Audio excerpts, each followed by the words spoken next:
आपको हर सुबह डिटर्मिनेशन के साथ उठना होगा अगर आप हर रात सेटिस्फैक्शन के साथ बिस्तर पर जाना चाहते हो। हेलो दोस्तों, मैं हूं आरती सिंह और आप सभी का स्वागत है आपके अपने यूट्यूब चैनल क्रिएटर बाय आरती सिंह पर। जैसा कि आप सभी को पता है कि आज हमारा टीजीटी पीजीटी सीरीज़ का 19 पार्ट है। इससे पहले हमने 18 पार्ट कंप्लीट करा दिए हैं। अगर आपने वह नहीं देखे हैं तो ज़रूर देख लें, वह भी बहुत ज़्यादा इम्पोर्टेंट है आपके एग्ज़ाम की दृष्टि से। अगर आपको कोई भी वीडियो नहीं मिलती है तो आप मुझे कमेंट बॉक्स में कमेंट करके भी पूछ सकते हो, या फिर मैं उन सभी वीडियोस का लिंक आपको डिस्क्रिप्शन में प्रोवाइड कर दूंगी ताकि आपको सभी वीडियो सीरीज़ वाइज मिल जाए और आपको परेशानी ना हो। आज का जो टॉपिक है वह है हमारा अपहरण शैली। अपहरण शैली से जितनी भी क्वेश्चन बनते हैं उन सभी को मैंने इस वीडियो में इंक्लूड किया है, जो आपके एग्ज़ाम की दृष्टि से बहुत ज़्यादा इंपॉर्टेंट होने वाले हैं। इसलिए वीडियो लास्ट तक ज़रूर बने रहें, वीडियो बीच में स्किप ना करें, क्योंकि वीडियो बहुत ही इंटरेस्टिंग और बहुत ही ज़्यादा हेल्पफुल होने वाली है। वीडियो स्टार्ट करने से पहले बता दूं, जिन लोगों ने अभी तक चैनल को सब्सक्राइब नहीं किया है तो वे सब्सक्राइब कर लें ताकि आपको नोटिफिकेशन मिलता रहे और आपसे कोई वीडियो मिस ना हो। वीडियो स्टार्ट करते हैं बिना अपना टाइम वेस्ट किए हुए।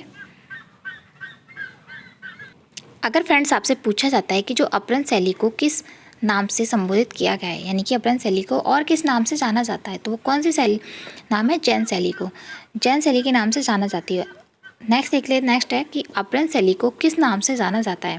फ्रेंड्स, अपहरण शैली को अन्य बहुत नामों से जाना जाता है, जो कि अलग अलग विद्वान ने अलग अलग समय पर अलग अलग नाम दिए हैं। तो इनके बारे में भी जान लेते हैं और ये भी जानेंगे कि जो अपहरण शैली को किसने क्या नाम दिया था, क्योंकि यहाँ से बहुत ज़्यादा क्वेश्चन पूछे जाते हैं। एक तो अपहरण शैली को जैन शैली के नाम से जाना जाता है, गुजरात शैली या फिर पश्चिमी भारतीय शैली या फिर वीरगाथा काल शैली या फिर चाणक्य काल शैली भी माना जाता है। फ्रेंड्स, आपसे ऐसे पूछ लिया जाएगा कि अपहरण शैली को इनमें से किस शैली के नाम से नहीं जाना जाता है। तीन तो इसमें से कोई भी शैली डाल देंगे या फिर जो थर्ड है आपको चेंज कर देंगे, या फिर कोई एक ही ऑप्शन में देंगे, या आपको ऐसे भी पूछ सकते हैं कि गुजरात शैली को और किस नाम से जाना जाता है, या वीरगाथा शैली किस शैली को नाम किसको जाना जाता है वीरगाथा काल से। तो ये चीज़ आप ज़रूर याद रखना, बहुत ही ज़्यादा इंपॉर्टेंट है आपके एग्ज़ाम के लिए। तो आप जितनी भी मैं क्वेश्चन बता रही हूँ आप इनको अच्छे से रट लेना। नेक्स्ट देख लें, नेक्स्ट हमारा, अगर फ्रेंड्स आपसे पूछा जाता है कि जो अपहरण शैली को श्री राय कृष्ण दास ने किस नाम से पुकारा था। जैसा कि मैंने आपको भी बताया कि जो अपहरण शैली से संबंधित अलग अलग विद्वानों ने अलग अलग नाम दिए थे, तो जो अपहरण शैली के नाम से ही जाना जाता है। या फिर आपसे ऐसे पूछ लिया जाएगा कि अपहरण शैली को अपहरण शैली नाम देना किस विद्वान के द्वारा दिया गया था, तो वो कौन थे? श्री राय कृष्णदास थे। नेक्स्ट देख लें, नेक्स्ट हमारा, कि अगर फ्रेंड्स आपसे पूछा जाता है कि जो अपहरण शैली में किस शैली के रूपों में चित्र उपलब्ध हुए हैं, तो अपहरण शैली में 4 प्रकार के चित्र हुए हैं। एक तो हुए थे ताड़ पत्र चित्र या पोथी चित्र, जिसको हम अंग्रेजी में बोलते हैं पॉम, लीफ, मैन्युस्क्रिप्ट,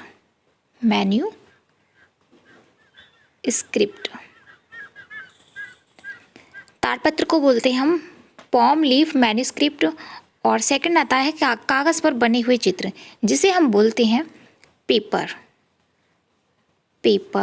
मैन्युस्क्रिप्ट। आपसे ये पूछ लिया जाएगा या फिर आपको कभी कभी सीधा इंग्लिश में ही दे दिया जाएगा, तो ये चीज़ आप ज़रूर याद रखना, मैन्युस्क्रिप्ट। और नेक्स्ट आता हमारा कपड़े पर बने हुए चित्र, जिसे हम बोलते हैं क्लॉथ मैन्युस्क्रिप्ट।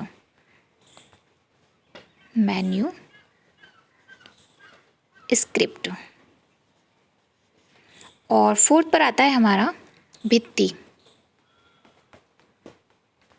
जिसे हम बोलते हैं म्यूरल।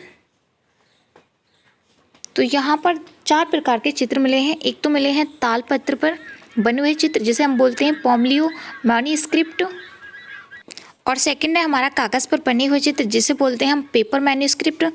थर्ड पर है हमारा पेपर यानी कि कपड़े पर बने हुए चित्र, जिसे हम बोलते हैं क्लॉथ मैन्युस्क्रिप्ट, और फोर्थ पर है भित्ति चित्र, जिसे हम बोलते हैं म्यूरल। तो यहाँ पे इन 4 पर चित्र बहुत ज़्यादा मिला है। कभी कभी आपसे पूछ लिया जाएगा कि निशी चूर्णी है या फिर कोई भी और ग्रंथ है वह किस पर बना हुआ है, तो ये चीज़ से संबंधित बहुत ज़्यादा क्वेश्चन पूछे जाते हैं। ताड़पत्र पर जो माना जाता है सबसे ज़्यादा फेमस है वो निशी चूर्णी है। आपसे पूछ लिया जाएगा कि जो निशी चूर्णी ग्रंथ है वह किस पर बना हुआ है, तो जो वो बना हुआ है वो ताड़पत्र पर बना हुआ है। या फिर इसके कभी कभी आपसे ये पूछ लिया जाएगा कि जो निशित चूर्णी है वह किसके द्वारा रचना की गई थी? तो इसकी जो रचना की गई थी वो की गई थी जिनदास गढ़ के द्वारा, जिनदास गढ़ी के द्वारा की गई थी। या फिर आपसे ये पूछ लिया जाएगा कि जो निशित चूर्णी है वह किस राजा के समय में उसकी रचना की गई थी? वो कौन थे? वो थे सोलंकी राजा सिद्धराज जयसिंह थे। सिद्धराज राजा जयसिंह थे। तो ये चीज़ भी आप जरूर याद रखना है, यहाँ से भी क्वेश्चन बन सकता है। अगर आपको वहाँ से जो निशित चूर्णी है उस ग्रंथ की रचनाकार पूछा जाता है तो वो जिनदास गढ़ी थी, और जो राजा का समय पूछा जाता है तो वो थे राजा सिद्धराज जयसिंह थे। और उनका जो समय माना जाता है, निशित चूर्णी का जो समय माना जाता है वो 1100 ईसा पूर्व का माना जाता है। तो ये चीज़ आप जरूर याद रखना। नेक्स्ट देख लेते हैं। नेक्स्ट है हमारा, अगर फ्रेंड्स आपसे पूछा जाता है कि जो अपभ्रंश और चयन दोनों के साथ नामकरण के संदर्भ में जो समय है वो पोथी चित्र कौन से हैं? तो उनका जो समय है वो 1451 में है। तो वो कौन कौन से हैं? बसंत विलास है, गीत गोविंद है, बाल गोपाल स्तुति है, दुर्गा सप्तती है और रति रहस्य। तो ये चीज़ आप जरूर याद रखना। नेक्स्ट देख लेते हैं। नेक्स्ट, अगर फ्रेंड्स आपसे पूछा जाता है कि जो सर्वप्रथम अब अहमदाबाद में किस व्यक्ति ने चित्रकल्पद्रुम जिसे हम कल्पसूत्र नामक एक ग्रंथ प्रकाशित किया था जिसमें अपभ्रंश शैली के सादा व रंगीन सैकड़ों चित्र मिले थे, तो वो किसने किया था? वो किया था श्री साराभाई मणिकलाल ने। यह ग्रंथ उन्होंने जौनपुर से उपलब्ध किया था और इसकी जो लिपि है वो जो समय है वो है 1465। ये चीज़ें आप ज़रूर याद रखना, बहुत ज़्यादा इंपॉर्टेंट है, यहाँ से भी क्वेश्चन पूछा जाता है हर बार। नेक्स्ट देख लेते हैं। नेक्स्ट है हमारा, अगर फ्रेंड्स आपसे पूछा जाता है कि कागज़ पर निर्मित ग्रंथ कल्पसूत्र की 2 प्रतियाँ प्राप्त हुई हैं जो कि वर्तमान में कहाँ है? तो दो में से एक तो है रॉयल एशियाटिक सोसाइटी मुंबई में है, और जो दूसरी मिली है वो है लीमड़ी के स्थित आनंद जी कल्याण जी के पास है, जिसका जो लिपि काल है वो है 1415। तो ये चीज़ भी आप ज़रूर याद रखना, बहुत इंपॉर्टेंट है, क्योंकि कल्पसूत्र की 4 प्रतियाँ मिली हैं और अलग अलग स्थान से मिली हैं और अलग अलग धरातल पर बनी है, यानी कि कागज़ पर बनी है, कपड़े पर बनी है। आपसे पूछ लिया जाएगा कि जो कल्पसूत्र की दूसरी और तीसरी प्रतियाँ वो कहाँ से मिली है? तो कागज़ पर कहाँ से मिली है? वो तो एक रॉयल एशियाटिक मुंबई से मिली है, दूसरी आनंद जी के कल्याण जी के पास है, और जो कि अगर माध्यम पूछा जाता है कि किस पर बनी हुई है तो वो कागज़ पर बनी हुई है। नेक्स्ट देख लेते हैं। नेक्स्ट, अगर फ्रेंड्स आपसे पूछा जाता है कि जो कल्पसूत्र की तृतीय यानी कि तीसरी जो प्रति है वो कहाँ से मिली है? जो स्वर्ण अक्षरों में लिखी हुई है। ये बहुत ही ज़्यादा फेमस है और इसके बारे में क्वेश्चन बनता ही बनता है। या तो आपको इसका स्थान पूछ लिया जाता है कि किसके समय में बनी थी, या फिर उसको वर्तमान में कहाँ पर है और ये किस माध्यम में, यानी कागज़ पर है या फिर कहाँ पर है, किस धरातल पर बनी हुई है। तो कल्पसूत्र की जो तृतीय है वो सबसे ज़्यादा फेमस है और वह स्वर्ण अक्षरों में लिखी गई है, जो कि जौनपुर के जो वर्तमान में ये बड़ौदा नरसिंह की पोल के ज्ञान मंदिर में सुरक्षित है। और यह उत्तम प्रति है, इसका जो समय है 1467 है, जो कि जौनपुर के बादशाह हुसैन शाह के सरकी के शासनकाल में चित्रित की गई थी। या तो आपसे इनका शासनकाल पूछ लिया जाएगा कि किसके शासनकाल में इसे बनाया गया था, वो हुसैन शाह सरकी थे, और जो उत्तम प्रति यानी कि जो वर्तमान में वह कहाँ पर है, तो वह है बड़ौदा के नरसिंह जी पोल के ज्ञान मंदिर में सुरक्षित है। तो ये चीज़ भी आप याद रखना, बहुत ही ज़्यादा इंपॉर्टेंट है। नेक्स्ट देख लें। नेक्स्ट है हमारा, अगर फ्रेंड्स आपसे पूछा जाता है कि कल्पसूत्र की चौथी प्रति कहाँ पर है, तो वह है अहमदाबाद निवासी मुनि दया विजय सिंह के संग्रहालय में है। यह प्रति 15वीं सदी की मानी जाती है, 15वीं सदी के उत्तरार्ध की तैयार की हुई मानी जाती है। यह भी स्वर्ण अक्षरों में लिखी गई है। इसके जो चित्र हैं वह उत्कृष्ट चित्रों में से एक हैं। तो ये चीज़ आप याद रखना। इस प्रति का भी आपसे समय पूछ लिया जाएगा, और या फिर ये पूछ लिया जाएगा किसके समय में इसे बनाया गया था और ये वर्तमान में कहाँ पर है। तो ये चीज़ भी आप याद रखना। यह अहमदाबाद निवासी मुनि दया विजय सिंह के संग्रहालय में संग्रहित है, जो कि 15वीं सदी की मानी जाती है। आपका समय भी पूछ लिया जाएगा कि ये कब की बनी हुई है। तो ये भी बहुत ज़्यादा इंपॉर्टेंट है क्वेश्चन। नेक्स्ट देख लेते हैं। नेक्स्ट है हमारा, अगर फ्रेंड्स आपसे पूछा जाता है कि अपभ्रंश शैली के चित्रों में चित्रित बोस्टन संग्रहालय में कागज़ पर निर्मित लिखी हुई तथा गुजरात के श्री भोगपाल जी के संग्रहालय में सुरक्षित पोथी कौन सी है? वो है बाल गोपाल स्तुति। या फ्रेंड्स आपको इस क्वेश्चन को कुछ इस तरीके से भी पूछ सकता है कि अपभ्रंश शैली की बाल गोपाल स्तुति वर्तमान में कहाँ पर है? तो वह कहाँ पर है? श्री भोगलाल जी के संग्रहालय में सुरक्षित है। या फिर आपसे ये पूछ लिया जाएगा कि ये किस पर बनी हुई है, तो यह कागज़ पर बनी हुई है। तो ये चीज़ आप याद रखना, यहाँ से क्वेश्चन बनते हैं। नेक्स्ट देख लेते हैं। नेक्स्ट है हमारा, अगर फ्रेंड्स आपसे पूछा जाता है कि जो अपभ्रंश शैली में चित्रित बड़ौदा के प्रोफेसर मंजूलाल मजूमदार की निजी संग्रहालय में कौन सी पोथी रखी हुई है, तो वह कौन सी है? दुर्गा सप्तशती। या फिर आपसे फ्रेंड्स ऐसा पूछ लिया जाएगा कि जो अपभ्रंश शैली की दुर्गा सप्तशती है वह वर्तमान में कहाँ पर है, तो ये बड़ौदा के प्रोफेसर मंजूलाल मजूमदार के निजी संग्रहालय में सुरक्षित है, जो कि एक पोथी चित्र यानी कि ताड़पत्र पर बनी हुई है। नेक्स्ट देख लेते हैं। नेक्स्ट हमारा, अगर फ्रेंड्स आपसे पूछा जाता है कि श्वेतांबर जैन से संबंधित विवरण शैली के ताड़पत्री ग्रंथ चित्र कौन से हैं, तो वह कौन कौन से हैं? अंकसूत्र है, अध्ययन युक्ति है, त्रिष्ट इस्लाका पुरुषचरित्र, कथा सरित सागर, उत्तराध्ययन सूत्र, कल्पसूत्र, नेमिनाथन चरित्र, निशित चूर्णी, द्वेषकाली लघु वृत्ति, संग्रहणीय सूत्र, श्रावण प्रीति क्रम चूर्णी। इन पोथियों का समय जो काल माना गया है वो 1100 ईसा से 1500 ईसा का माना जाता है, जैसा कि मैंने आपको पहले ही बता दिया। तो इन सभी जो ग्रंथ हैं उन सभी का जितना जो मिलता है वो जैन धर्म से संबंधित मिलता है। नेक्स्ट देख लेते हैं। नेक्स्ट है हमारा, अगर फ्रेंड्स आपसे पूछा जाता है कि जो अपभ्रंश शैली के चित्रों से चित्रित बंगासरों लिखित बाल गृह नामक एक सचित्र ग्रंथ जो कि बंगाल अक्षरों ने लिखा है, वह बंगाल गृह नामक एक सचित्र ग्रंथ किस संग्रहालय में है? वर्तमान में वह किस संग्रहालय, तो वह है साराभाई संग्रहालय में स्थित। तो ये चीज़ भी याद रखना, इनके रचनाकार पूछा जा सकता है या फिर वर्तमान समय कहाँ पर है वो भी पूछा जा सकता है। नेक्स्ट देख लेते हैं। नेक्स्ट हमारा, अगर फ्रेंड्स आपसे पूछा जाता है कि जोधपुर के ज्ञान भंडार से प्राप्त देव ब्रह्मेश्वरी कृत पांडव चरित्र नामक महाकाव्य जिसका समय 15वीं शताब्दी माना जाता है, वह किस शैली का है, तो वह अपभ्रंश शैली की है। या फिर आपसे इसके जो रचनाकार है वो पूछ लिए जाएंगे या फिर ग्रंथ का समय पूछ लिया जाएगा। तो ये चीज़ भी आप जरूर याद रखना, बहुत इंपॉर्टेंट क्वेश्चन है ये भी। नेक्स्ट है हमारा, अगर फ्रेंड्स आपसे पूछा जाता है कि पोथी चित्रण में पाटन की शकन बिना पाड़ा के ग्रंथ भंडार में सुरक्षित पंचतीर्थी का भी उल्लेख है, जिसकी जो प्रति है वह इंडियन आर्ट एंड लिमिटेड नामक एक पत्र में प्रकाशित हो चुकी है। या तो फ्रेंड्स आपसे ये पूछ लिया जाएगा कि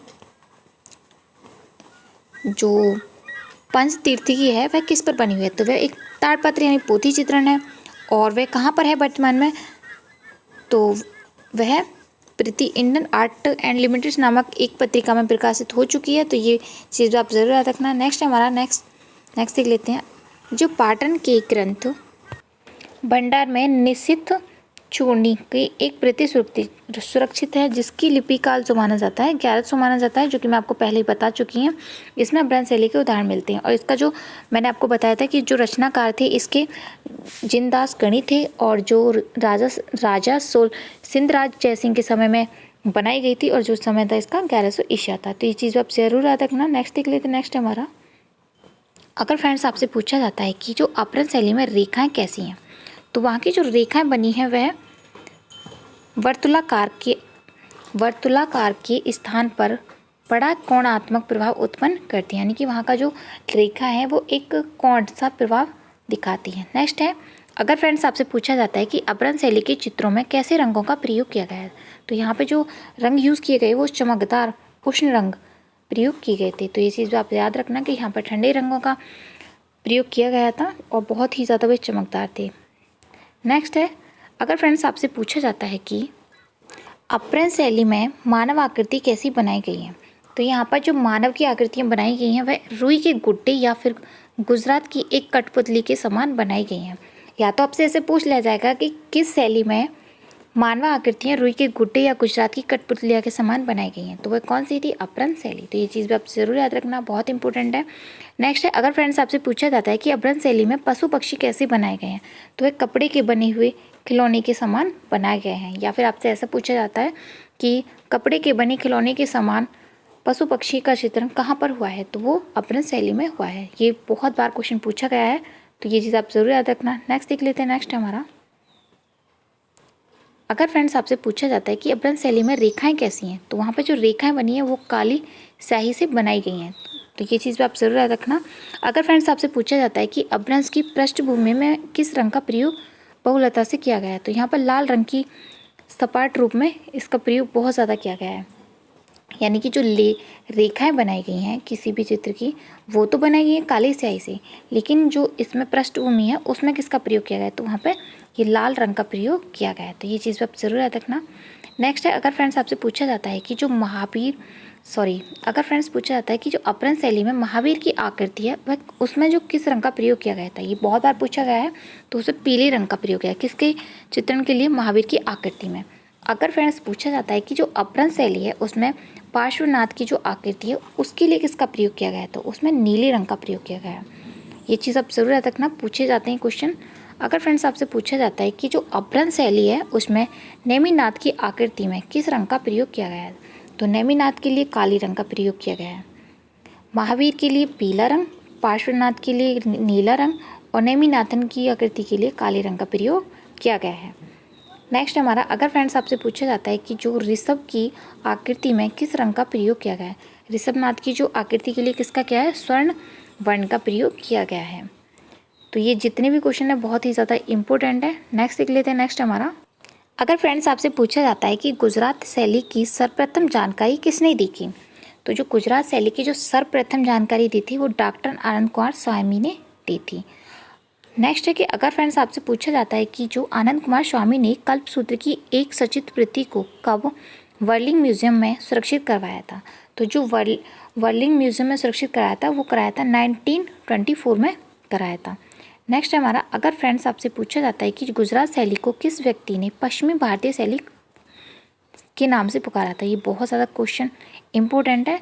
तो वे कौन थे, लांबा तारानाथ थे, जिन्होंने जो गुजरात शैली थे उसे पश्चिम भारतीय शैली के नाम से पुकारा था। नेक्स्ट हमारा, अगर फ्रेंड्स आपसे पूछा जाता है कि जो गुजरात शैली के नाम से एक लेखात्मक विवेचन रूपम पत्रिका में किस व्यक्ति ने लिखा था, तो वे कौन थे, श्री नाना लाल चमन लाल मेहता थे, जिन्होंने 1924 में इस पत्रिका में लिखा था, यानी कि रूपक पत्रिका में ये लिखा था गुजरात शैली के उपलक्ष्य में। नेक्स्ट देख लेते हैं। नेक्स्ट हमारा, अगर फ्रेंड्स पूछा जाता है कि बसंत विलास की किस भाषा की मिश्रित एक काव्य पत्री थी, तो बसंत विलास जो थी वह संस्कृत और गुजराती दो भाषाओं की मिश्रित रूप था। क्या चीज़, बसंत विलास। तो ये चीज़ भी आप ज़रूर रखना, बहुत इंपॉर्टेंट क्वेश्चन है, ऐसा बेसिक नॉलेज होनी चाहिए और ये वाले क्वेश्चन पूछ लिए जाते हैं कभी कभी। इससे चित्रपटकाली की जो समय था वो था 1451 था। यह पत्री यानी कि ये जो पोथी पुत्र था ये श्री मेहता ने 1924 ईस्वी में गुजरात के आचार्य केशवलाल हर्षद राय द्वारा अहमदाबाद से प्राप्त हुआ था, जो कि गुजरात के शासक अहमद शाह कुतुबुद्दीन के समय की है। और यह जो वर्तमान में है संपत्ति वॉशिंगटन की एयर आर्ट गैलरी में है। यह एक पत्र जन्म पत्री है। तो ये चीज़ भी आप ज़रूर रखना, बहुत इंपॉर्टेंट क्वेश्चन है। नेक्स्ट देख लेते हैं। नेक्स्ट हमारा, इसमें जो नारमिलिनी या कुंडली के जो कपड़े पर लिखी गई पट्टिका है, जिसमें 79 चित्र हैं, जो कि मैं आपको फर्स्ट पार्ट में ही बता चुकी हूँ। इसकी जो लंबाई थी वो 436 इंच थी और जो चौड़ाई थी वो 9.15 इंच थी। तो ये चीज़ भी आप याद रखना, बहुत इंपॉर्टेंट क्वेश्चन है। नेक्स्ट हमारा, अगर फ्रेंड्स आपसे पूछा जाता है कि जो बसंत विलास में विशेष रूप से किस महीने का वर्णन किया गया है, तो बसंत विलास में जो प्रयोग किया जाता है वो फागुन का किया जाता है। यह कालिदास की महान काव्य रचना ऋतु संहार पर आधारित है। तो कभी कभी आपसे पूछ लिया जाएगा जो बसंत विलास कृति है ये किसकी रचना है, यानी कि किस रूप पर आधारित है, तो वो ऋतु संहार के पर आधारित है, जो कि कालिदास की एक महान काव्य रचना है। तो नेक्स्ट देख लेते हैं। नेक्स्ट हमारा, अगर फ्रेंड्स आपसे पूछा जाता है कि जो गुजरात शैली को किस व्यक्ति ने गुजरात शैली के नाम से पुकारा था, तो ये भी चीज़ आप ज़रूर याद रखना, इसे मेहता जी ने पुकारा था। यहाँ से क्वेश्चन 100% बनने वाले हैं। तो आप जितनी भी जो शैलियों को अलग अलग नाम दिया है तो उन सभी को नोट डाउन कर लेना, बहुत इंपॉर्टेंट है। नेक्स्ट है कि अगर फ्रेंड्स आपसे पूछा जाता है कि गुजरात शैली को किस व्यक्ति ने जैन शैली पुकारा था, तो वो कौन थे, पर्सी ब्राउन तथा अन्य लेखकों ने इसे गुजरात शैली को जैन शैली के नाम से पुकारा था। नेक्स्ट देख लेते हैं। नेक्स्ट हमारा, अगर फ्रेंड्स आपसे पूछा जाता है कि गुजरात शैली को किस व्यक्ति ने पश्चिम भारतीय शैली के नाम से पुकारा था, जो पश्चिम भारतीय शैली पुकारा था वो कौन थे, डॉक्टर आनंद कुमार स्वामी थे। तो ये चीज़ भी आप ज़रूर याद रखना। अगर फ्रेंड्स आपसे पूछा जाता है कि जो चोर पंचासिका है यह किसके द्वारा सचित्र प्रति है, तो वह कविराज विल्हण द्वारा सचित प्रति है, जो कि 11वीं सदी की है। इसमें कविराज विल्हण और उनकी प्रेयसी चंपावती की प्रेम लीला है, यानी कि उनकी प्रेम लीला है। किसकी? कविराज विल्हण और उनकी प्रेयसी जो थी, प्रेमिका थी, चंपावती की प्रेम लीला है। तो ये चीज़ भी आप ज़रूर रखना, जो कि 11वीं सदी की है। नेक्स्ट है, अगर फ्रेंड्स आपसे पूछा जाता है कि जो गुजरात शैली के प्राचीन चित्रों का सुंदर संग्रह 1929 में किसने किया था, तो वो कौन थे? वो थे श्री अंधेदु कुमार गांगुली ने किया था, जो कि यह चित्र वैष्णव के स्रोत ग्रंथ बाल गोपाल स्तुति के थे। यह प्रति अखंड है और इसकी चित्रों की तुलना जैन धर्म के जो ग्रंथ है उनसे की जाती है। नेक्स्ट देख लेते हैं। नेक्स्ट हमारा एक और चीज़ है कि फ्रेंड्स अगर जो भित्ति चित्र थे यहाँ पर उनको संस्कृत भाषा में क्या बोला जाता है, तो उन्हें संस्कृत भाषा में यहाँ पे कुंडियन कहते थे। क्या कहते थे? कुंडियन। तो ये चीज़ भी आप ज़रूर याद रखना। उम्मीद है कि आज का जो वीडियो है आपको पसंद आया होगा। अगर पसंद आया तो कमेंट बॉक्स में कमेंट करके ज़रूर बताएं कि आपको वीडियो कैसा लगा। Thank you for watching this video. मिलते हैं नेक्स्ट वीडियो में, तब तक के लिए bye bye and thank you so much.